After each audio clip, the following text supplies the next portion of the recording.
ប្រហែលថ្ងៃមុននេះប្រទេសថៃបានដាក់លិខិតស្នើសុំទៅ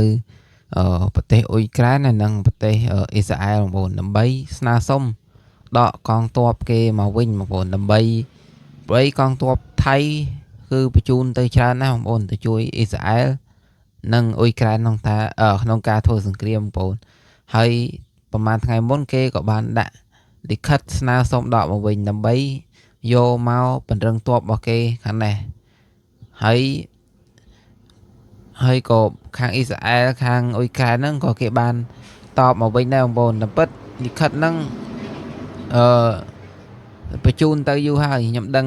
ព័ត៌មាននឹងយូរហើយប៉ុន្តែខ្ញុំអត់តន់ចេញវីដេអូដោយសារខ្ញុំចាំមើលថាតើលិខិតខាងអ៊ុយក្រែននិងអ៊ីស្រាអែលគេបញ្ជូនមកវិញថាមិនអីចឹងបងប្អូនហើយថ្មីនេះខាងអ៊ីស្រាអែលនិងអ៊ុយក្រែនក៏គេបានបញ្ជូនមកវិញដែរបងប្អូនគេថាគេនឹងយល់ព្រមបញ្ជូនមកវិញបងប្អូនហើយគេនឹងឧបត្ថម្ភជំនួយខ្លះមកខាងភាគីថៃវិញបងប្អូនហើយពួកថៃនេះបញ្ជូនកងទ័ពទៅច្រើនណាស់បងប្អូនហើយទៅមិនមែនអត់ប្រយោជន៍ទេបងប្អូនគឺគេទៅសិក្សាអំពីការប្រើប្រាស់អាវុធទំនើបជាច្រើនពីអ៊ីស្រាអែលនិងអ៊ុយក្រែនបងប្អូនមានក្បាលគ្រាប់បំពាក់ GPS ការបើកយន្តហោះចម្បាំងនិងយុទ្ធសាស្ត្រផ្សេងទៀតបងប្អូនខ្ញុំពិបាករៀបរាប់ណាស់ដោយសារវាច្រើនហើយអ៊ីស្រាអែលនេះគឺជាដៃគូសហការជិតស្និទ្ធរបស់ថៃណាបងប្អូនបើយើងសិក្សាឲ្យស៊ីជម្រៅទៅការទិញសភាវុធការផ្ដល់ជំនួយការផ្ដល់យុទ្ធសាស្ត្របច្ចេកទេស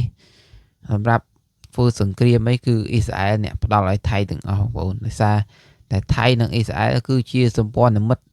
ដ៏ជិតស្និទ្ធបំផុតហើយថ្មីនេះប្រទេសថៃក៏បានជ្រើសរើសទាហានស្ម័គ្រស្លាប់បងប្អូនកងទ័ពពិសេសគេ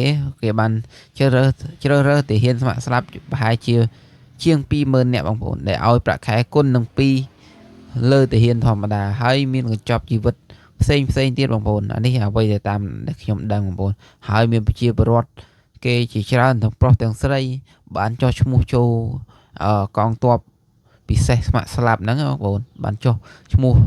ជាបន្តបន្ទាប់ជាច្រើនបងប្អូនហើយនេះគឺជាមហិច្ឆតារបស់គេដ៏ធំមួយបងប្អូនក្នុងការធ្វើសង្គ្រាមជាមួយប្រទេសកម្ពុជាយើងតាមមើលទៅហើយសម្រាប់បងប្អូនដែលចង់បានព័ត៌មានច្បាស់លាស់អាប់ដេតថ្មីបន្តទៀតកុំភ្លេចជួយចុច Subscribe Channel YouTube របស់ខ្ញុំមួយផងបងប្អូន